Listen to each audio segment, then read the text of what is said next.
చల్లారిన తర్వాత సరిపడా ఉప్పు వేసుకొని గ్రైండ్ చేసుకోవడం. నేను ఇక్కడ గ్రైండ్ చేయడానికి ప్రీతి బ్లూ లీఫ్ మిక్సర్ గ్రైండర్ వాడాను. పెళ్ళైన కొత్తలో 2017 ఫస్ట్ టైం యూఎస్ వస్తున్నప్పుడు మా అమ్మగారు రాజమండ్రి వెళ్ళి అక్కడ కొని నాకు ఇచ్చారు.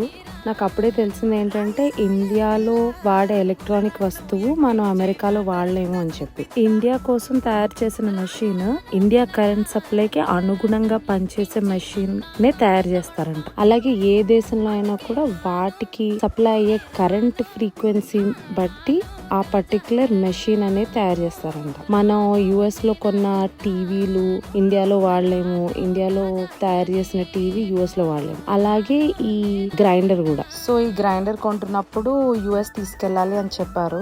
అలా అయితే 120 వాట్ 60 హెర్ట్జ్ ఉన్నది కొనుక్కోవాలండి మెషిన్ అని చెప్పి ఇది ఇచ్చారు. అంటే మా అమ్మగారికి కూడా వాళ్ళ అమ్మగారు అక్కడే కొన్నారు ఫస్ట్ టైం. సో